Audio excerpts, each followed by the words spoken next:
Bonsoir Anaïs Vernidos. Bonsoir. Vous êtes la présidente au Havre de l'association Mémoire et Partage, une association ayant plusieurs antennes en France depuis la fin des années 90, à Bordeaux, Bayonne, La Rochelle ou encore Paris. Au Havre, il a fallu attendre 2020. Oui. Pourquoi si tard? Oui. Et rappelez-nous aussi, bien sûr, la raison de vivre de Mémoire et Partage. La Mémoire et Partage, c'est une antenne, là. Havre Mémoire et Partage, c'est une antenne d'une fondation qui s'appelle Mémoire et Partage et qui est située à Bordeaux.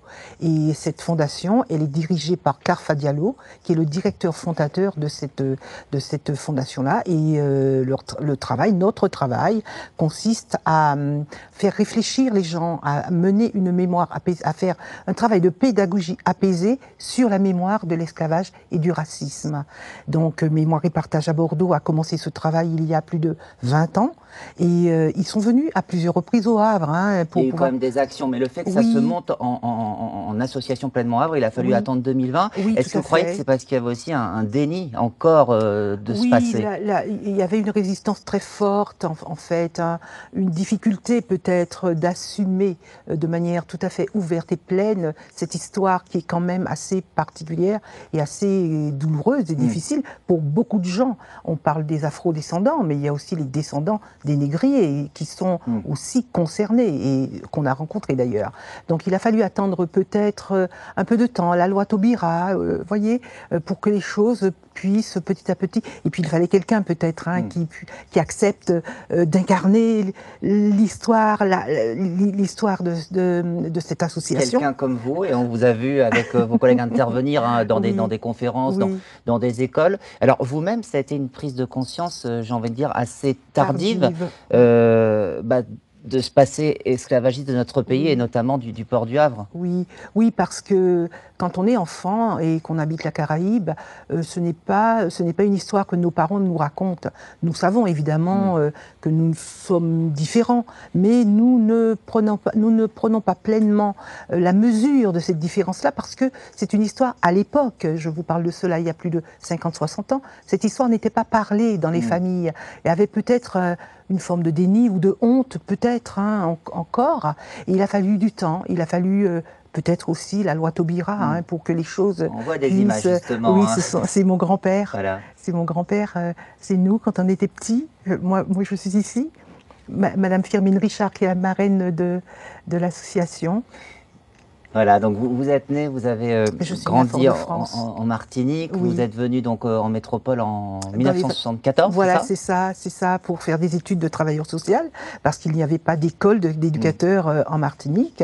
Et donc, je suis arrivée au Havre, mais sans avoir conscience véritablement que j'étais dans une ville qui avait un rapport, qui avait un lien avec la Martinique et l'histoire de l'esclavage plus largement. Alors, vos origines, vous en êtes fiers, on le voit aussi à travers vos tenues, ce côté créole, il fait pleinement partie de vous. Et on est en pleine semaine spéciale sur France Télévisions, Cœur Outre-mer, où les Antilles et autres territoires ultramarins sont mis en avant.